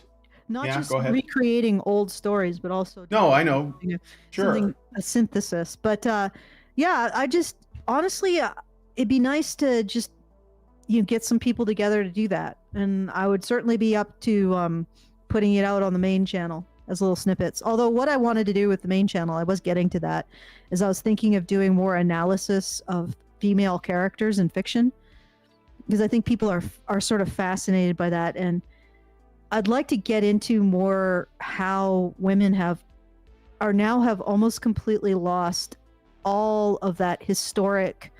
Like if you read old fairy tales, there is character development in the female characters, and they're doing stuff, they're facing things, and we've lost all of that in female storytelling. We've lost that responsibility to your family, that responsibility to the people you love, that responsibility to your community, that kind of call to be courageous, not always in the ways that men are necessarily courageous, but to have courage, to have self-discipline. All of the old stories had that for female characters. They don't have that anymore. Like, I again, like what do female characters have to learn in modern media? They don't actually have to become better people. They just have to learn that how powerful they are when the patriarchy ain't keeping them down. What kind of lesson is that? Is you don't have to be responsible for your power. You got to get more of it, and be responsible to nobody. Yeah. Ugh. All right. So thank you, Scapegoat, for that. I think that it would be a great idea if we can get a little help. And if you know anybody that's willing to help us out with that, leave us a comment. Or if you're in the Discord already, send a message. Offer your assistance. All right. And I got another one from Sick Fox. Gives us $10 and says, here are two comments. A couple of streams ago, Allison said that Javier Milei's talk at the WEF was blue screen, but that's not true. There's a bunch of evidence that he was really there. Yeah, I meant to say that before when I learned that like shortly after that show was over, because I was like, really? And then people were showing me. There's like different it was a different thing that I was referring to. I see. I was referring to a comedian. There was a comedian that injected himself into, he does that. He puts himself in like, not just like WEF talks, but like, kind of, what do you call them? Like news spots where they have talking heads come out. Yeah. I know who you're talking about. Yeah, I thought it was that. There's a confusion. So, I'm sorry, I was wrong. Okay, let's go to the next. Yeah, I was. And then he says, let me see. So, and both sides is a safe, easy narrative for dim/midwits that insulates them from the need to think, while also allowing them to manufacture a sense of superiority without having to provide anything of substance. Yeah, thank you, and I know. Absolutely, 100%. Love it. And I do get, because, it all comes from the same place. Like, Hannah Cox here, and Maria McLennan from the previous video, and these, like, both sides people that you see. I see, like, there's, like, a big thread on my Twitter.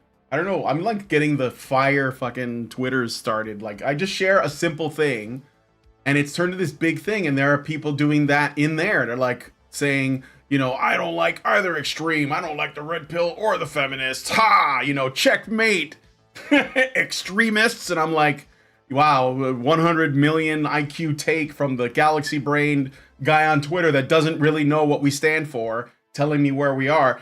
And it's annoying, but I know where it's coming from. It's a failure of their pride. It's their ego.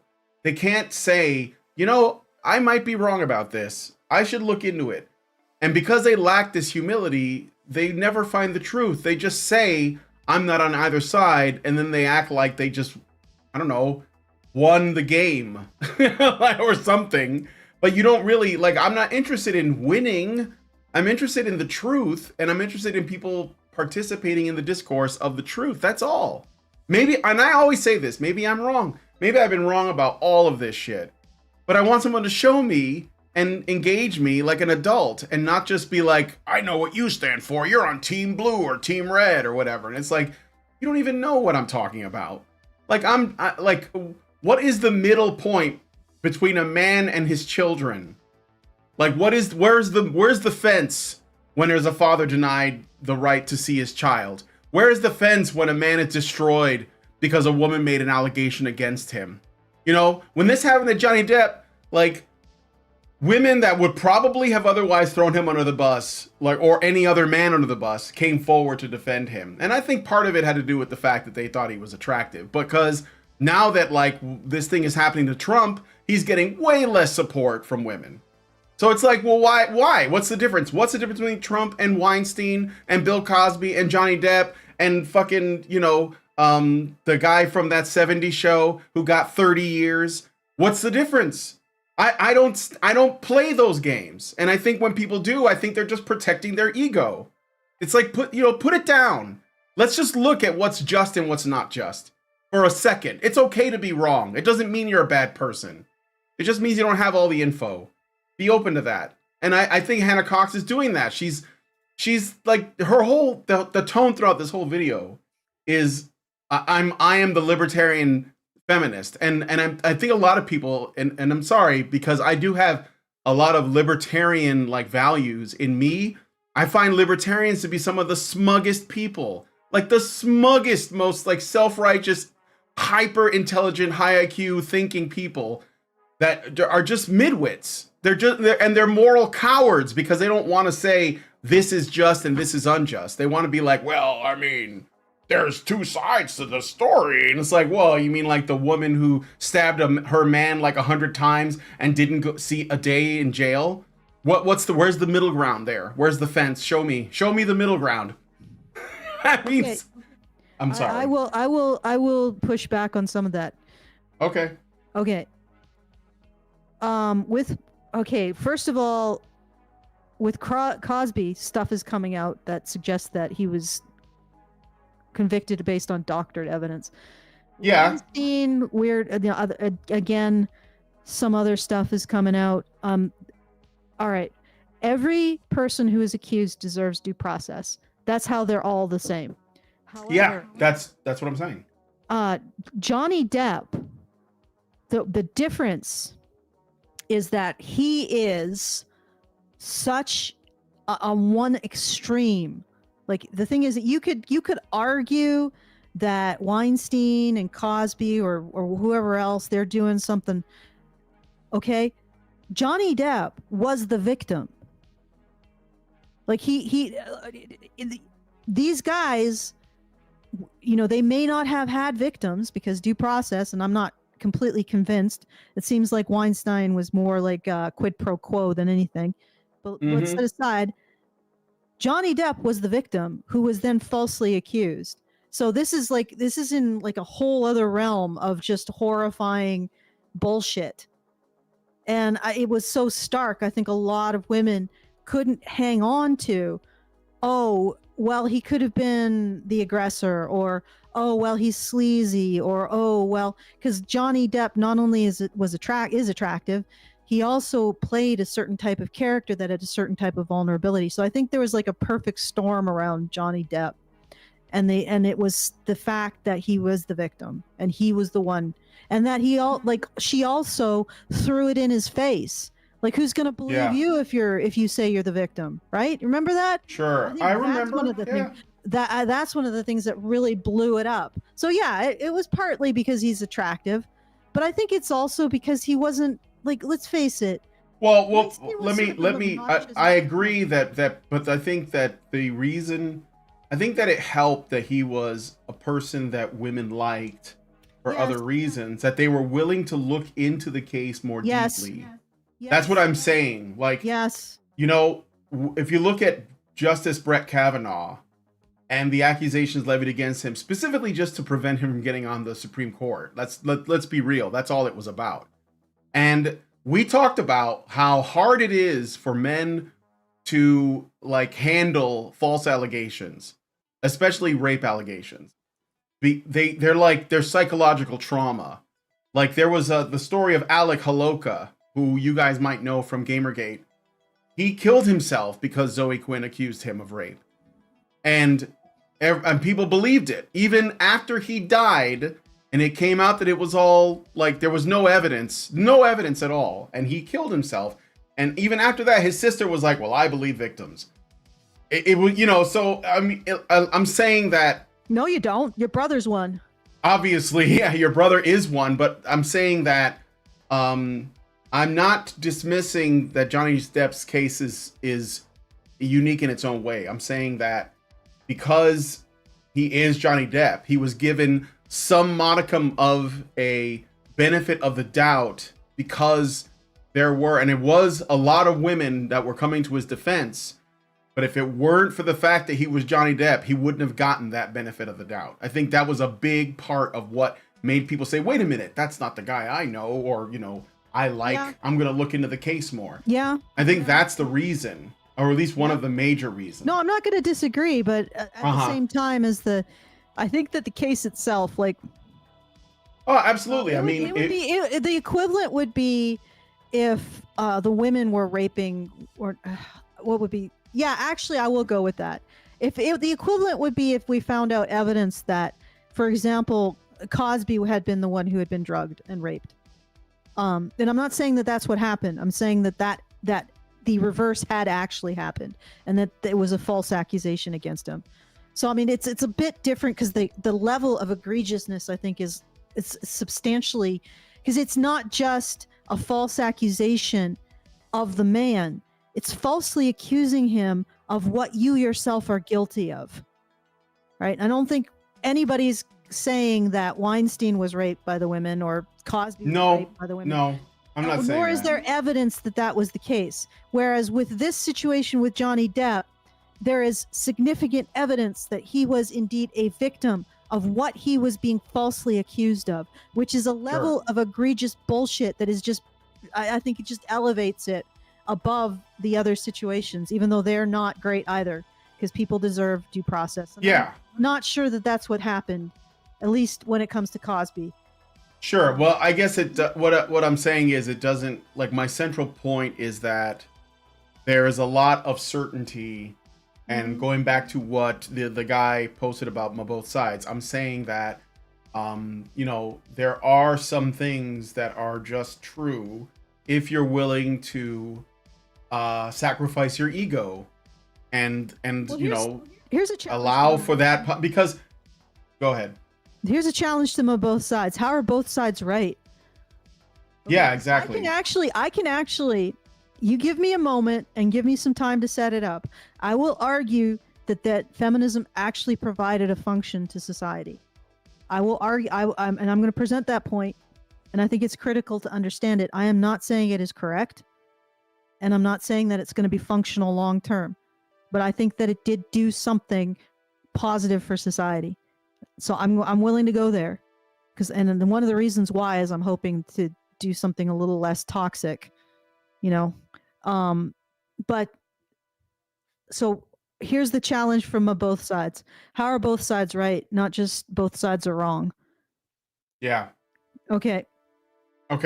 So let's play some more. Yeah. I don't think I got any more super chats or chows or anything like that. Oh, but thank you for the comments. What was that? I will thank Richard Briere for putting in $5 to the fundraiser, and if you guys could please take the time to go to feedthebadger.com/support and put something in to help us out. It's greatly appreciated. I know it's most likely just you don't want to tear yourself away from our dulcet tones and our fascinating conversation. Thank you. Come again. Our scintillating conversation and our deep and powerful insights. But if you still want to have them in the future, please do go to feedthebadger.com/support, because we exist because you guys support us. That's all. It's a perfect symbiotic relationship. So go to feedthebadger.com/support. And we only got a bit left. You know what? We might have to go through the first bit with Karen. We'll just have to be quiet while she looks at it and fumes. This bit that we've been playing. How much longer are we gonna go on this one then? Oh, let's see. Let's get a little bit further in. All right. Next up, they say, do not seek her validation. Seeking approval from a woman is the #1 way to inflate her ego to the moon. Leave craving for approval to women. Don't forget, guys, the best way to hang on to a woman is to make sure you're doing nothing that makes her happy. Next up, they say, never ask. Wait. What did that woman just say? Yeah, I know, right? See, it's when women do it, it's okay when women do it. Okay, so what are we looking at here? All right, she puts up a video of a woman who says exactly what's said in this comment.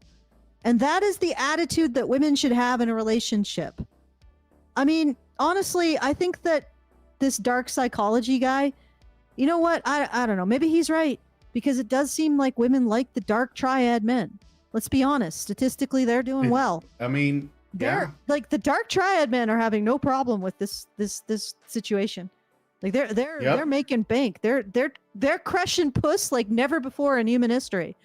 Yep. So maybe dark psychology has a point. Now I would honestly say that if a man is at all within the realm of normal human emotion, most likely in a relationship, he is going to end up seeking her validation, because that's what I've noticed about men. It makes for a lot of men, it makes them happy to make their partner happy. And it used to be a little bit more reciprocal.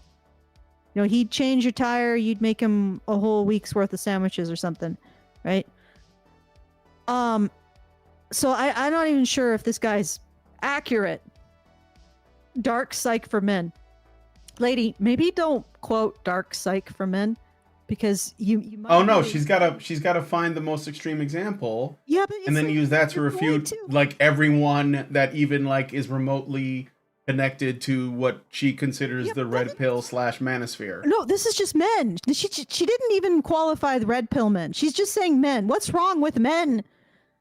Okay, she did say what's wrong with men, yes. Lady, but she said that what's wrong with them is that they're taking advice from red pill, red pillars online. I want to point something else out. All right. Yeah. She is quoting someone called Dark Psychology. Dark psych for men. A dating advice from the dark side.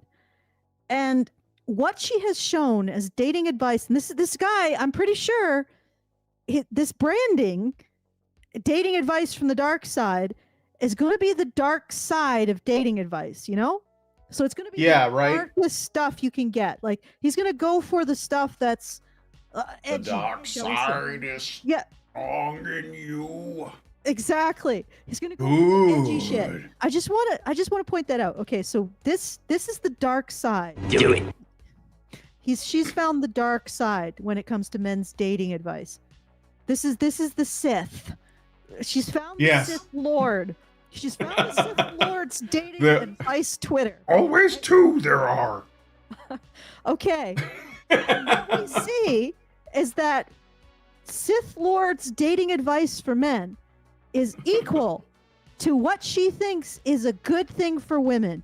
Like, she's like, this is what women should do. This is what women should be.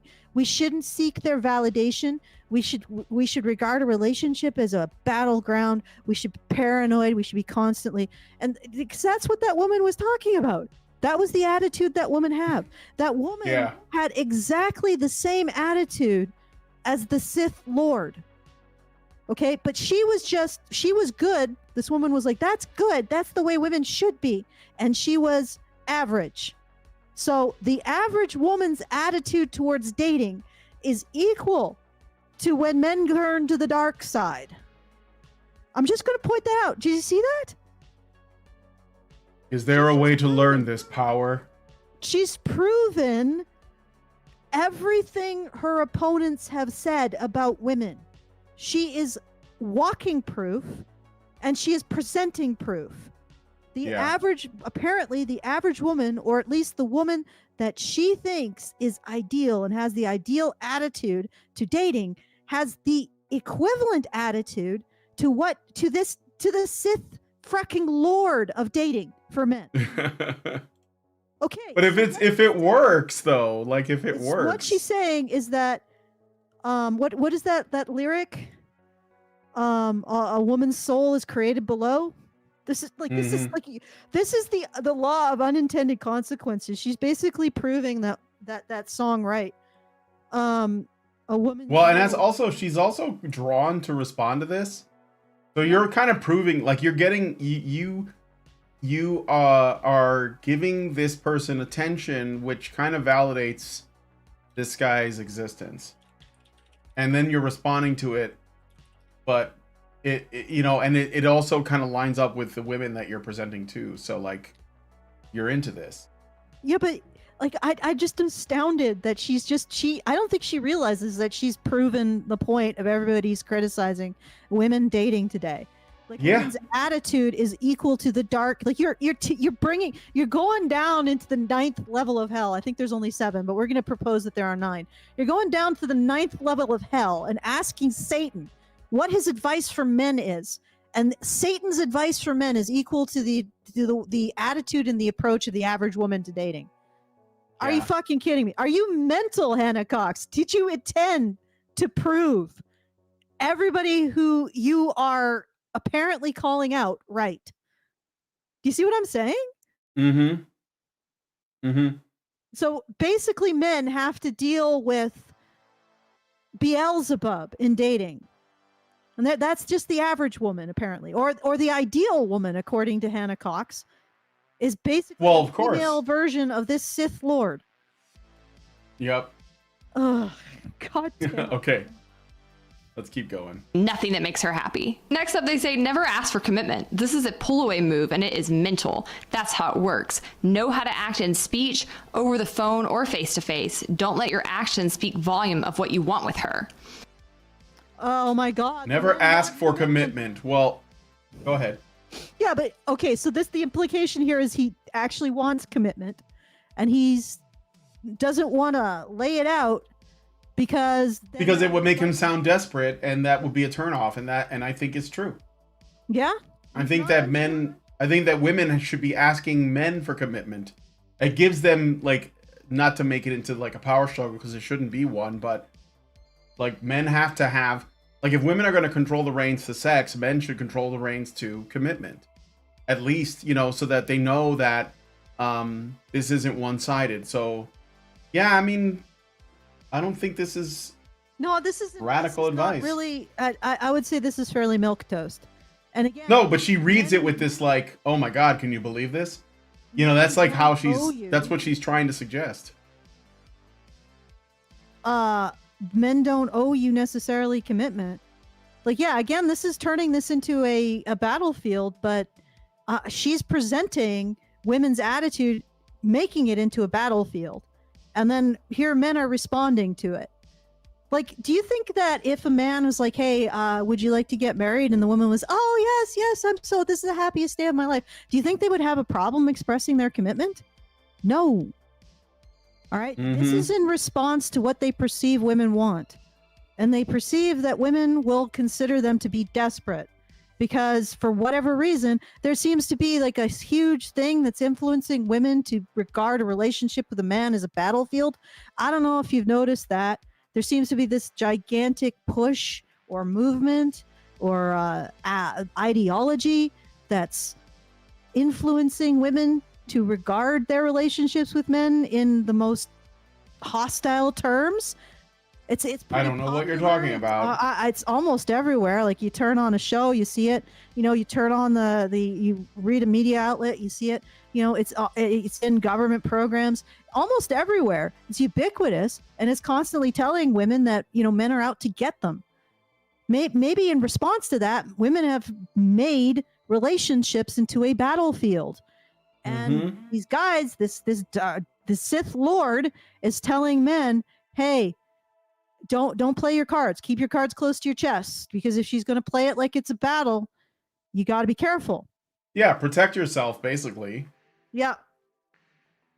But I don't know, Hannah Cox, could you recognize that there might be a force in our society that has turned the relationship between men and women into one defined by oppression? Like, do you recognize that at all? But that's impossible because she's a libertarian feminist. Do you think that which means something? Do you think that men's, you know, are honestly, do you think if women responded well to men asking for a commitment, that they wouldn't do that? Yeah. I mean, this is the frustrating part of this. Not only do we have a gigantic ideology basically turning men and women's relationships into a battlefield, you know, and there's no other way to look at that. If you're going to frame men as the primary way that men relate to women through oppression and desire to hurt them for their own benefit, you have turned the relationship between men into women and women into battlefields. And I'm afraid that the sex that embraced that whole conception of the relationship between men and women being defined by oppression was women. So this is a response to that, because you went there first. And I know they'll say, oh, this is but whataboutism. No, you went there first. Your presentation of the ideal way that a woman should go into relationships was that woman who regarded them as a battlefield, right? So this is a response to that. Women have decided relationships are a battlefield. Men have decided to respond to that by hiding the fact that they really want to love a woman. Congratulations, ladies. Congratulations. All right, this is sad as fuck. Yes. Okay. Like at this point, what I think you want with her is to maybe tie her up in your basement. You don't have to ask for commitment that way. She can't get out. Next, they say prioritize your goal. Problem, lady. That seems a little that extreme. Escalated rapidly. Yeah. Liar! What the? Right. Okay. Don't immediately jump to talk of commitment. Okay. Yeah. That's basically tying a woman up and putting her in your basement. Yeah. Not libertarian feminism, everybody. Lord. Somehow, I don't think the libertarian part is really anything except like window dressing. I don't think it means anything, really. Prioritize your goals above her. You must miss out on a date with her occasionally. This will show her that she cannot distract you from your goals. This will bring her ego down, and she will inherently respect you. This one might have a grain of truth to it. Nobody wants to be with somebody who doesn't have their own thing going on. Most women certainly don't want to be with a man who lacks ambition or discipline or dedication. And only very insecure and needy people need their partner to be with them 24/7. But you shouldn't be doing those things to bring your partner's ego down. You should be doing them because you actually have goals and ambitions of your own that don't include destroying your partner's psyche. This is advice from the Sith Lord, lady. Consider the branding. Well, I think that she doesn't realize that there are men who will, and women that will sort of like abandon their own goals because of the prospects of a romantic partner. And I think that there is a sympathetic way to understand that. So I think he's giving good advice, but she thinks something a lot more sinister from this, because she has a low opinion of this person, but also of the men that are reading this stuff. You know, I mean, could the average man really do any of the things that she's suggesting this guy thinks men will do? Could the average man tie a woman up in his basement? Probably not. Like so what are we afraid of? Like, it's like you made this boogeyman, and now the boogeyman is reading all these things and taking them not just literally, but like, you know, in like a straw man fashion. Like, oh yeah, what is it? Prioritize your goals above her. So what are you gonna do? Like, lock her to the stove and like just like that? Like, no one's saying that. No. But if a man has his own things, maybe he's going to be less needy, and that's probably good for him. Well, she admitted that, but she seems to be having trouble with the idea of dating advice from the Sith Lord here. Yeah. Like, she's having trouble with the branding. Oh my God, this is the branding here is just, okay, yes, because it's dating advice from the Sith Lord. Why are you conflating this with all men? Mm-hmm. Like, literally, it's right in the frickin' title here. Dark psychology, right? Dark psych for men. He's doing a particular thing, right? He's doing a thing here. The advice is very milquetoast. He's just giving it a little zing. He's putting a little paprika on it. Sizzle on the steak. Yeah, that's it. Like, and you're like, oh my God, look at the sizzle. It's yeah, don't. Right? And don't conflate this with all men. Mm-hmm. All right, let's go. I got a super chow from Richard. He gives us $5 and says, "We find your terms to be accountable." Thank you for that. And yeah, we'll play a little bit more of this. So next, they say, dress very nicely when you go out with her. The goal of this is to take the attention from her and give it to yourself. She's going to step up her game and compete with you. I have thought for some time, and I've seen nothing to disprove this, that many... What? That's freaking adorable. Like, I feel like she's not getting the shtick. Yeah. Know? Like, it's like she's gone to a Comic-Con and she's seen a Darth Vader like cosplayer, and the guy is getting out his fake lightsaber and he's making to stab someone with it, right? And she's like, "No, get the security! She's gonna kill someone! Oh my God, get him out of here!" She's not getting the shtick. She's just sitting here and having it bounce off her head like she's a lemming or something, just like a cow. No, actually, I think cows are more smart, but you know, like something really dumb. Who's just not getting it. And I don't know if it's deliberate, but it's stupid. And she's taking him literally, but not seriously. She's unintentionally demonstrating why that whole statement about don't compliment a woman on her looks, compliment her on skills she has or intelligence or her insight. Why that freaked her out. It's really becoming apparent. Okay. Yep. All right.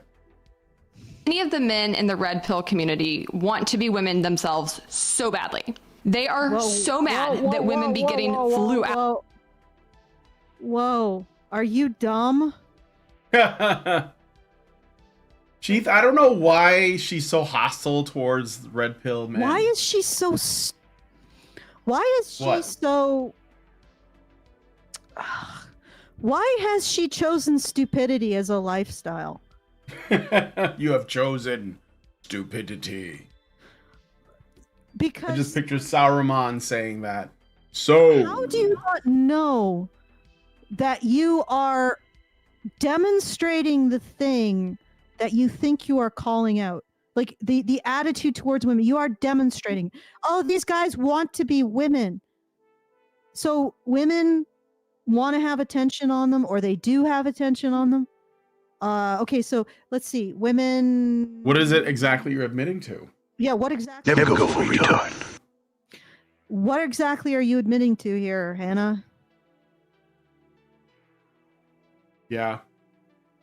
And she's so happy because she thinks she's got him by the balls. Yeah. Got him. Okay, let's go. All right, a little bit more. Out. Yeah. Have you ever been flued out before? That women get presents bought for them, that women get compliments, that women get attention. The jealousy they have of women is palpable. He goes on to say, and I know Oh, well, I guess that gets them. Men are putting more effort into their relationships with women than the reverse. Is this the own you think it is? Yeah, right. You know, like you just basically said that men are giving out the compliments, that men are giving out the gifts, that men are giving out the attention, that men are putting the work in. You have just said that. Right? And what is the problem if men are like, you know, I'd like some of that. I'd like some work put in by women. You know, I would like equality in this relationship. You don't have to treat me like your cat, but, you know, maybe you could treat me a little bit in the same way that I treat you. She's just revealed a lot here. And I'm like, does she not have a sense of object permanence? Is that's what's going on here? Like, does she not have the ability to contain, keep a concept and retain it in her short-term memory long enough to not make a fool of herself? Because I don't know if people realize it, because maybe this is just my way of thinking, but she's making a fool of herself. Right? She's discounting everything she's saying. First of all, she presents a woman who has the same attitude towards men as this Sith Lord, dating advice from a Sith Lord for men, has towards women. Even though one presumes that one is LARPing as a Sith Lord, their dating advice is going to be on the dark side of things. But that is equivalent to the average woman or the ideal woman. She's presenting her as the ideal woman that all women should adopt. And that's equivalent. Her dating advice, her attitude toward dating is equivalent to the attitude of a Sith Lord. Okay, that's a bit of an own there, lady. You're showing a lot. And now she's admitting that men do more in dating. And she's like, oh, I'm going to own them because I'm going to say, oh, you guys are just jealous that women do so little. You know, they get away with so little and get so much out of dating. Ha ha ha, I've owned you. It's okay. Us women, we're really lazy. And we can't even be bothered, and we don't give gifts or compliments, and we're terrible companions. And I can't believe that you guys are jealous of how lousy we could be. Ha ha ha! Sucks to be you. Okay, that's okay. All right. You get it. I'm sorry. Yeah. We're really bad companions. Ladies are really bad companions. Ha ha ha! We get away with it. Ha ha ha. Basically. Oh God, what's amazing to me is that she doesn't seem to be aware of what she's doing. You know what I'm saying? Mm-hmm. And I bet she has a huge channel compared to ours. Let me see. I'll tell you in a second. I'll look. I think, yeah, she's probably bigger than us for sure. Yeah. No, actually, she's not. Wow. Her personal channel has only 5,000 5.26 thousand subscribers, but I think that she's done like the video we responded to a while back where she was talking about, oh, I don't remember, libertarian feminism. We responded to her a while ago. That was on a bigger channel, like one of those like Reason Magazine type libertarian channels. And for me, I think that the important thing is to be aware of is that this is essentially feminist entryism happening, and that you have to be careful because see, everyone assumes that feminism is just about, you know, equality between the sexes, right? And it's not. It's not. It's the party of single women. It is anti-family, anti-male, anti-children, and ultimately anti-everything. Like, it'll just destroy everything. Like, whatever it is that you're worried about is being caused to some degree from the division between men and women. And finally, people are starting to catch on. You know, I quoted Scott Adams the other day, who said that the problem we have is one between men and women, because when men and women are together and they're married and they're making families, they're not trying to destroy societies. So it's because there's like a lot of people with time on their hands. And no, everything. I'm telling you guys. Yeah, everything. Just take a moment. Everything traces back to the problem between men and women. Yeah. Immigration. Because that's where it starts from. Yeah, that's where. Like, that's literally where life begins. It's where life men begins. and women. It's where societies come from. It comes from. Yep. Connecting men and women's instincts to reproduce, and we have really complex instincts around reproduction because we're very social and we're eusocial in a lot of ways. So we have these really complex, you tie that into the creation and the perpetuation of a society. Bam, you got a civilization. There you go. That's where it starts. I can tell you this because that's my thing. Like, deconstructing things down to their basic elements is like that's my jam. That's what I'm really good at. You can compliment me on that, by the way, guys. I appreciate that. You don't have to just compliment me on my looks. You know, I'll accept compliments on how brilliant I am as well. Yeah. Let's keep going. All right. I gotta wrap it up soon because I gotta take the dog out, and but we'll do one more clip and then wrap it up. This is a he because no woman but that Pearl thing would ever write these kinds of things. Look at other women. What? Oh, that Pearl thing. Oof. Way to dehumanize. No, I don't feel bad. I don't feel bad about any of my comments about you. That Pearl thing. Okay. Okay. Yeah. What yes, take glances at other women. It already creates a notion in her mind. That's not good grammar, but I guess what he's trying to say is you should stare at other women in front of her to put a notion in her mind. Yes, it'll put a notion in her mind that you are a creep and a weirdo. In another post. Oh, okay. Well, maybe there's another way to look at it. No, you know, men. Go ahead. I think it's just a response to turning the whole relationship into a battleground. Yeah. I honestly, a lot of this stuff is very combative, but again, you have to consider the source. It's from a Sith Lord. Yeah. Like, this is not like average dude weighing in on this is dark psychology. And I'm confounded by the fact that she doesn't realize that dark psychology might be going on the dark end of things. You know what I mean? Mm-hmm. Okay, let's. All right, a little bit. You don't know. You had something to say. Sorry, No. Don't really remember. I'm just saying that, you know, men. Here's the thing. I think we're gonna notice other women. Because he says, go ahead and look if you notice them, right? Now you could say, yeah, that's kind of rude to the woman you're with, but I think that the takeaway that most men are gonna get is, I'm not an evil monster because I notice a woman. And the woman with me, like, I don't know, like, maybe it's just like a desire, like, there should be an understanding that men checking out other women, however briefly, is not like an eternal scar on the woman they're with because they're still with her. It's not a promotion of cheating. It's not suggesting anything else except, you know, if you see it, then see it. Now, maybe the idea is there's like a mental game being played where you like keep them, you know, on, I don't know, like feeling a little insecure enough that they are gonna work harder to like maintain your commitment to her. And you could say that that is manipulative, but again, like women do it too. And they've always done it. They've always played these games.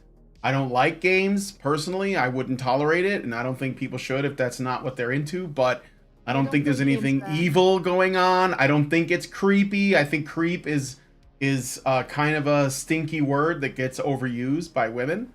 So I don't think that's a problem. All right. So at worst it's rude. Let's yeah, at worst it's rude to your partner. This will be the last. Wait, I shouldn't have used. But like, so I've gotten caught checking out other women, but like the woman I'm with will be checking them out too, because if they're really putting things out on display, I mean, how can you not notice?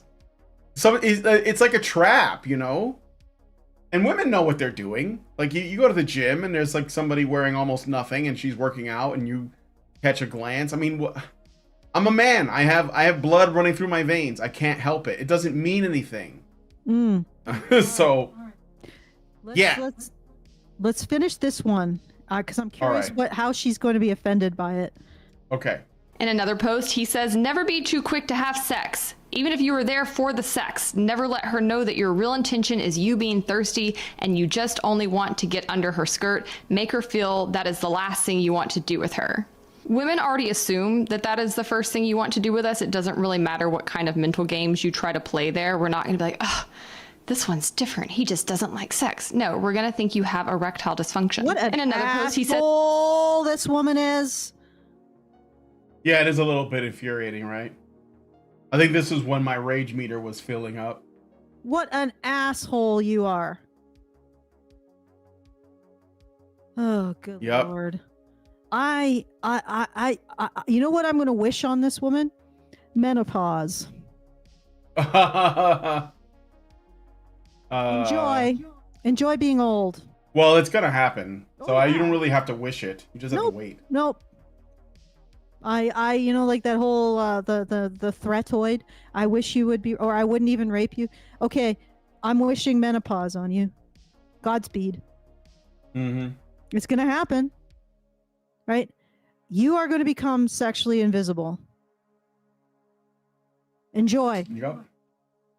Enjoy that moment. Yeah. It's just like, oh, we think you have erectile dysfunction. God, what a bitch. Unbelievable. Well, what?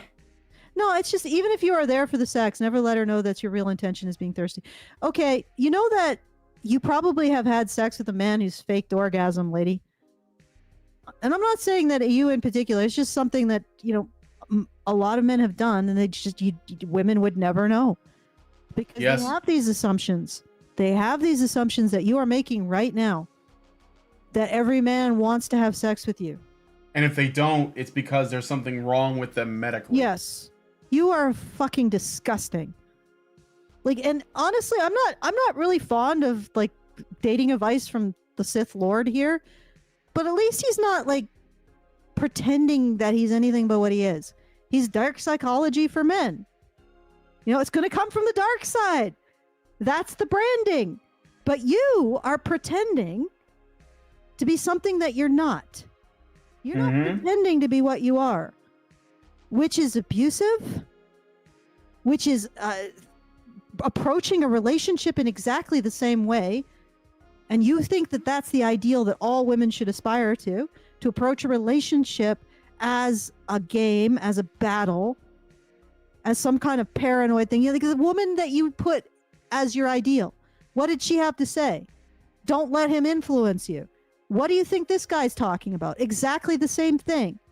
So all that I'm seeing is that you're upset because Sith Lord here is as bad as the woman you present as every woman, average woman should be, and is your ideal.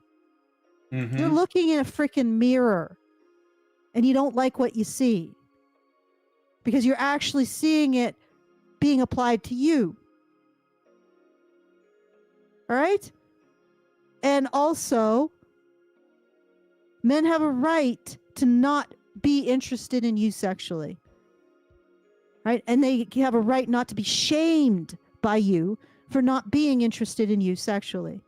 Because you have revealed a hell of a lot about yourself, Hannah. You don't think you have, but you have. You are not a nice person. You are not a gentle person. You're not the kind of person who respects the boundaries of your partner. Yep. You're a person. You know what happens when your fiance gets old and maybe has some trouble? What are you going to say to him?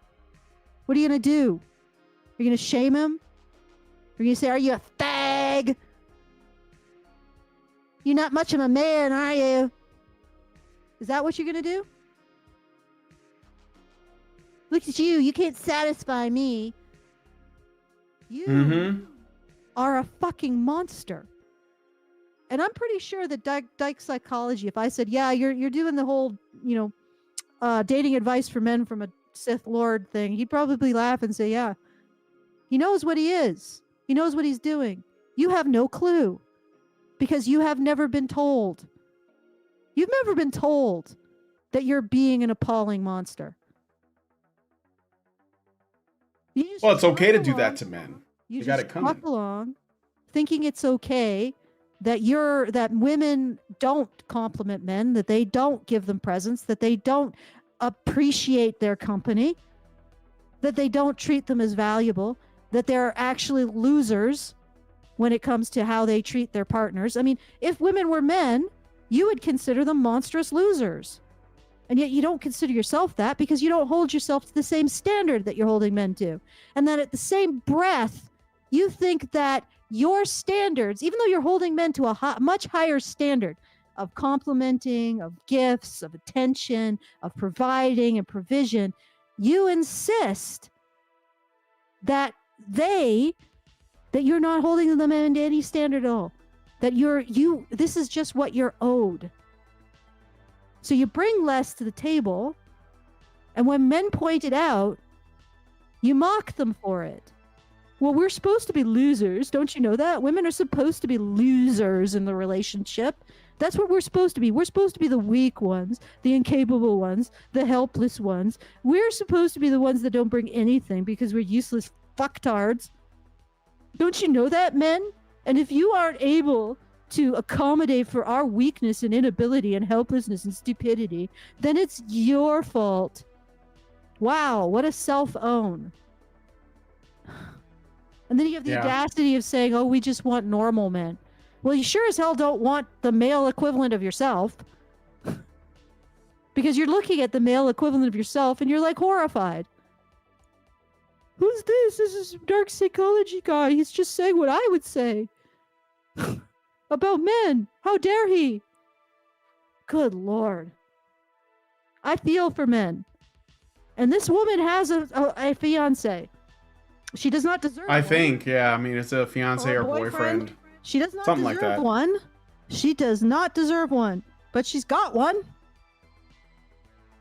How lucky for her that there's a lot of men that will only value, like they all they care about is that the woman doesn't look like she's been hit in the head by the shovel. You know, that's it. Mm-hmm. Even though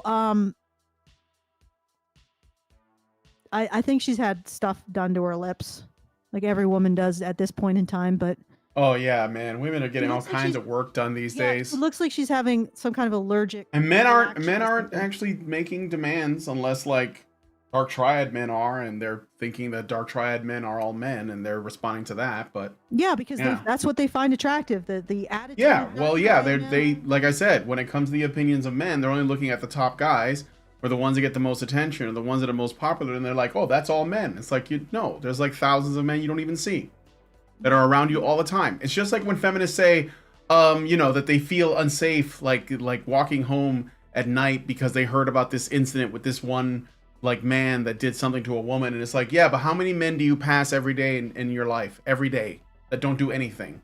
How many? Do you even see them? Of course not. You can't even like realistically observe the world if if everyone is invisible to you. That's like beneath your notice. I'm freaking like she is like she's basically just showing her ass in this entire video. Mm-hmm. Good Lord, like that really fucking disgusts me when people sexually shame others like that.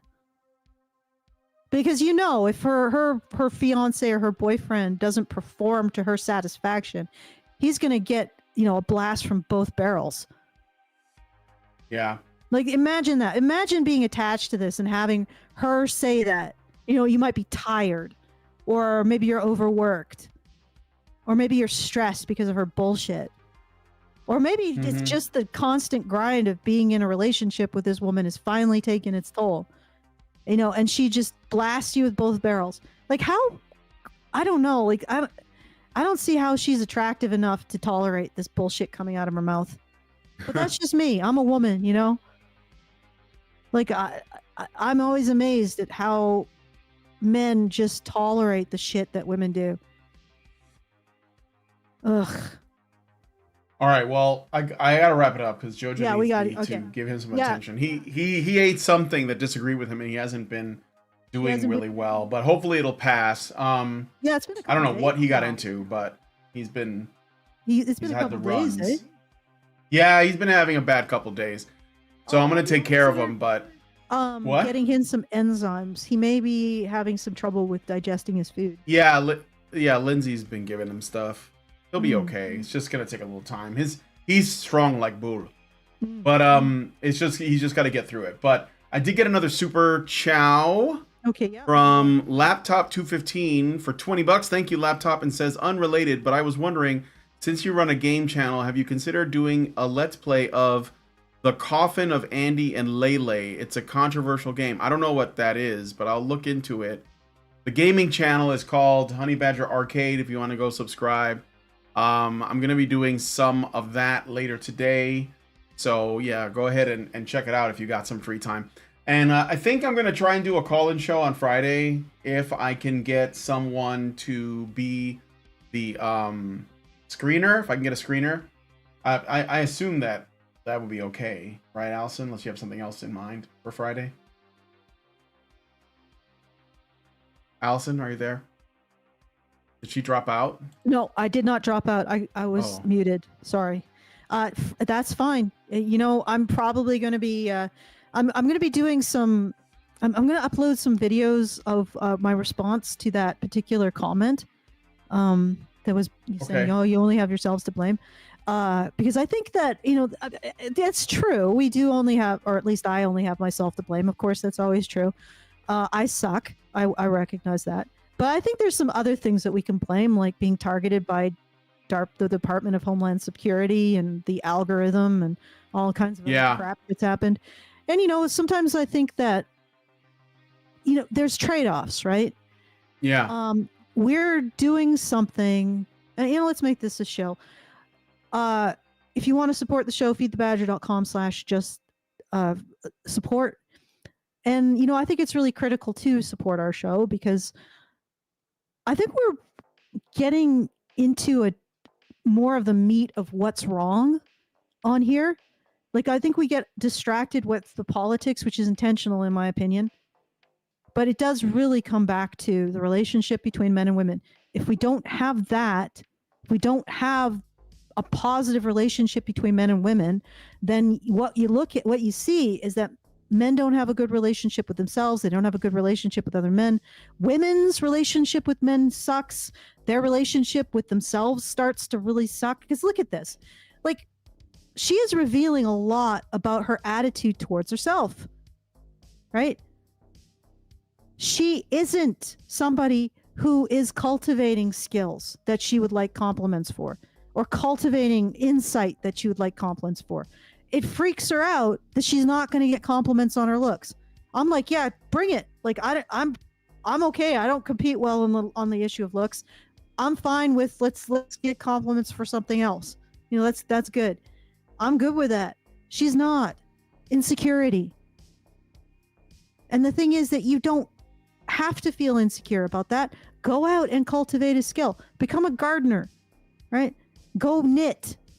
You know, make something of yourself. Be something more than just attractive for what it's worth, right? Do something more. Maybe take it upon yourself to look at your partner and say, what can I do to be strong for him? You know, what can I do to make his life easier? Develop yourself on that way. You know, that's not happening. And because it's not happening, she lives with insecurity, anxiety, and paranoia. Those are her constant companions, which is why she's looking at this Sith Lord and saying, oh, this is all men. No, it's just the Sith Lord. His advice, if you take away the branding edge, is just milquetoast, right? Don't be thirsty. Yes. Don't you want men not to be too thirsty, right? Have your own thing going. Yeah. She even agreed with that. Have your own thing going. Like, this is all very simple, straightforward, non-controversial advice that the Sith Lord is just giving a Sithy spin to. That's it. And she's turned it into some freaking attack on womanhood by the average man. It's ridiculous. And it really speaks to an attitude of persecution that she has. And all of this means that she's got a really shitty relationship with herself, which has only become apparent when, you know, my curse comes to fruition. I wish menopause upon you. That's when her shitty relationship with herself will become very apparent to her. And she could start working on it now. Like she said, oh, women are doing the work. Are you really? Like, that's the other thing. What did she say? She said, women are doing the work, men aren't doing the work. Well, what about all of that about how men are doing the compliments? They're doing the attention. They're doing the gifts, right? You don't think they're also trying to do whatever work on themselves that they think women want? Like, what work are women doing? The work that women are apparently doing is bringing a whole bunch of munitions and cluster bombs to the battlefield that they're going to create turn their relationship into. Okay. I should have just been concluding this. I'm sorry, Brian. That's all right. I figured that this was going to do that. We need to start working on the relationship between the sexes, right? We need to start calling out attitudes like this. She's not doing herself any favors. Okay? She is, look at that one thing where she's saying, well, women are losers in relationships. Ha ha ha. Don't you wish you were able to be women and losers too? Like, what the hell was that? When women don't make any kind of effort in their relationships. Ha ha ha. Don't you wish you were us? Ha ha ha. Like, are you fucking kidding me? Anyway, so if you would like to see more content like this, please go to feedthebadger.com/support. We need to fix this. And the only way to do it is to start calling it out where you see it. And yeah, it's here. It's right here. We're staring at it right now. All right, feedthebadger.com/support to support the show. Please do so. We only have a few days left of a monthly fundraiser. We've got a bit of ways go. And I really appreciate everybody who put things in early because that takes a weight off our minds. But let's get this done. Feedthebadger.com/support. And also, at any time after the show is over, you can send us a message. It doesn't go anywhere except into our Discord where we can ponder it at feedthebadger.com/justthetip. And we will read it probably at the next show when we actually have Karen on to talk about this. I think that she's gonna have a riot. Like I think she's gonna really enjoy this one. What do you think, Brian? Oh yeah, she's gonna have some things to say. Oh yes. Many things to say. Yeah, she'll have some words. Many words. We'll definitely we'll do more. I think this is this video gets spicier, better in that it'll be content. So we'll see where it goes. We'll see. All right. Yeah. So thank you to everybody who supported. Very much appreciated. And thank you again to the people who are helping fund this, whatever it is, for the next month. Feedthebadger.com/support. And I'll leave it at that. We're gonna be revisiting this. Hopefully. Yeah, we'll be back for part 2, like whenever. Yeah. We can set something up. Hopefully Wednesday. That's the final day for the fundraiser, so we gotta Oh yeah, it's got to be Wednesday. Yeah. Yeah, it's got to be Wednesday. So, back to you, Brian. Relieve your doggo. All right. Well, if you guys like this video, please hit like, subscribe if you're not already subscribed, hit the bell for notifications, leave us a comment, let us know what you guys think about what we talked about on the show today, and please, please, please share this video because sharing is caring. Be sure to check out the gaming channel at Honey Badger Arcade. Appreciate that. Or and the Discord at Badger. and the Discord at BadgerNation.online. Thank you guys so much for coming on today's episode of the Rantzerker, and we'll talk to you all in the next one. Are machines, dude. Okay, they are literal machines. They are talking point machines. They are impossible to fucking deal with, especially if you have like a couple dudes who have good memory on top of that too. Holy shit, you're fucked.